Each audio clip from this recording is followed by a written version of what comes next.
On attend encore de bonifier d'abord notre jeu, de refaire encore un bon match, de montrer la même énergie qu'on a montré dans des conditions qui sont différentes, puisque le terrain n'est pas le même. C'est un troisième match de compétition. Et c'est un match qui est celui-là décisif pour la suite, puisque en fonction du résultat, on continuera la compétition ou pas. Donc voilà dans quel état d'esprit on est. On a de la confiance, on est tranquille, on est très concentré et on a hâte demain de jouer contre une bonne équipe de la Tanzanie. Alors, je vais un peu. Donc, effectivement, nous jouons toujours pour gagner tous les matchs. Des matchs de haut niveau, c'est des matchs qui ont une importance décisive pratiquement à chaque fois. Là, je vais vous donner une information, c'est qu'on veut gagner, on veut la victoire, mais le match nul nous qualifie également.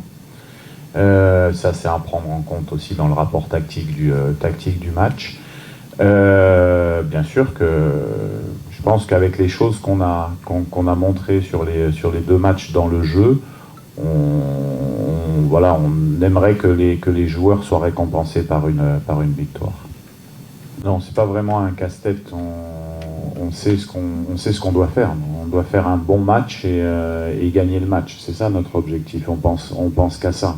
On sait que quand on se lance dans la compétition, on a ce troisième match qui est souvent décisif pour quelques équipes.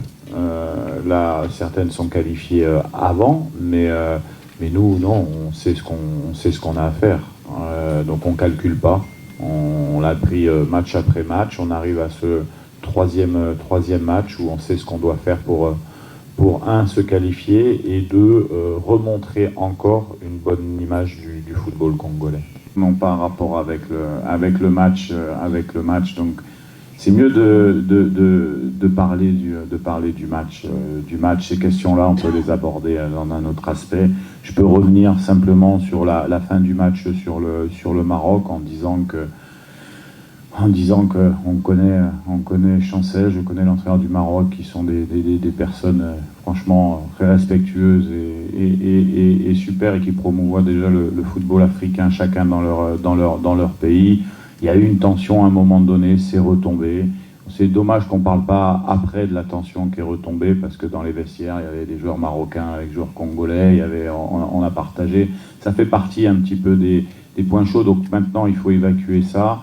On connaît, et je le redis, que ce soit mon capitaine, qui est quelqu'un d'exceptionnel en termes de respect du foot, des valeurs du football, également l'entraîneur du Maroc que je connais bien, qui est aussi dans cette optique. Donc maintenant, je crois, il me semble que la CAF a ouvert une enquête. Il faut laisser les gens faire leur travail. Il y a les vidéos qui sont là de toute manière, et puis nous, penser au match de demain. Donc c'est pour ça que j'aimerais avoir des questions sur le match de demain. C'est que, effectivement, comme vous l'avez souligné, les deux équipes peuvent se qualifier sur la rencontre. On connaît bien cette équipe de Tanzanie, parce que elle est proche du Congo. Moi, j'ai eu l'occasion de la jouer à plusieurs reprises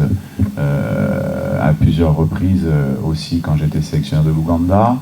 Donc on connaît les joueurs, et on sait que c'est de bons joueurs qui sont capables d'aller vite vers l'avant, qui travaillent bien ensemble, qui sont une base de joueurs de Simba, de Youngstar, et deux joueurs d'Azam, plus maintenant quelques joueurs qui viennent soit de l'Angleterre, soit d'autre part. Donc c'est une équipe qui est bien organisée. On l'a vu sur le match de la Zambie.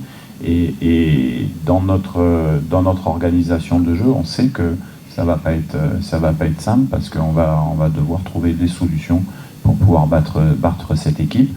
Et d'un autre côté, on a quand même confiance aussi en nos forces du moment, pour pouvoir faire le pas de plus qui nous permettrait de se qualifier, de continuer notre parcours.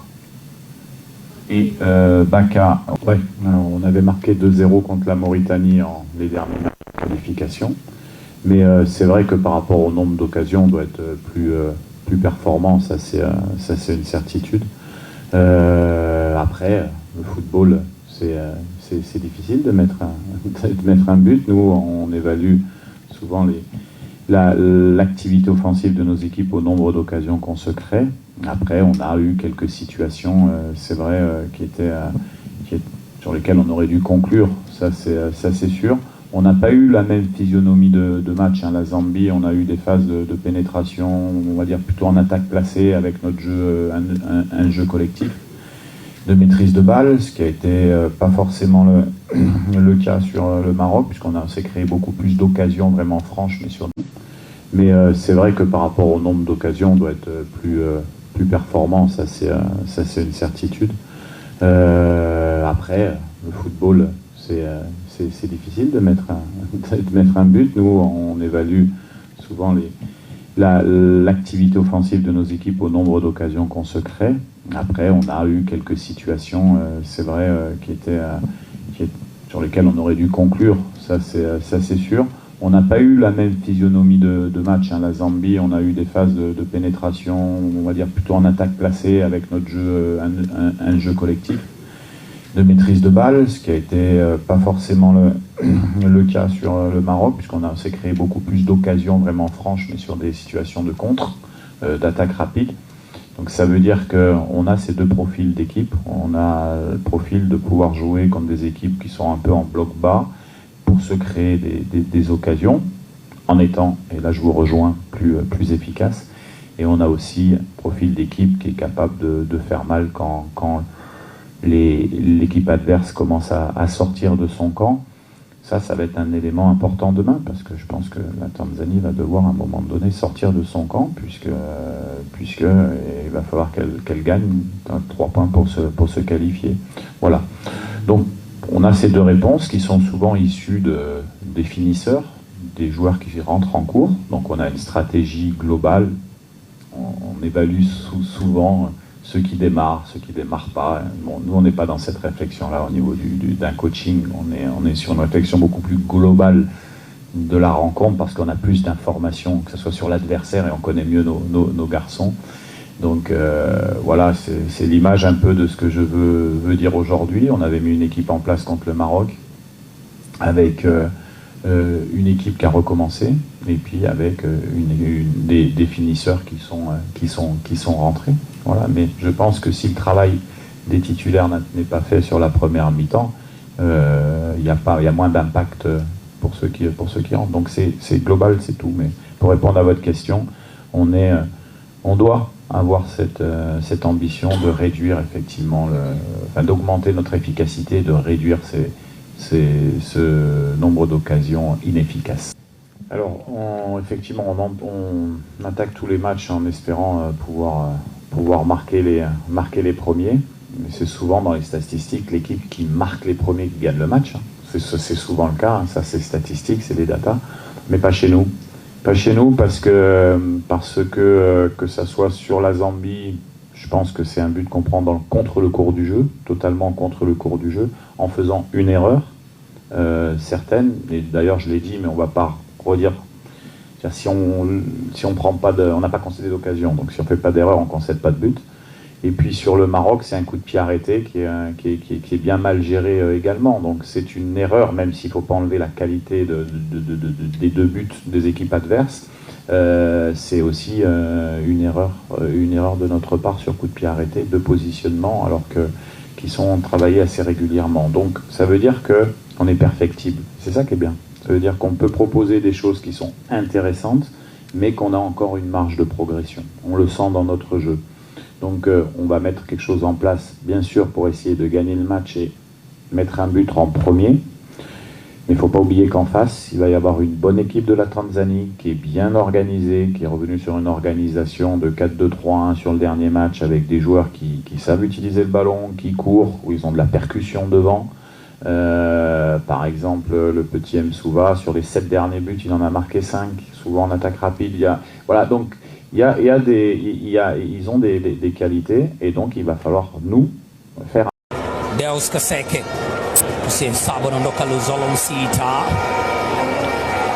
Lilepo, Makala. Xabi chapa kibao, mpira kwenda ndani, aliko Carlos Fortes na baada ya mchezoni. Bao la kwanza Congo DR. Afanye nini Juma Kaseja? Trickshot ambayo ameifanya Mayele Kalala Fiston inanyanyua sehemu ya mashabiki wa Congo DR ambao wamesema hapa na achapa we.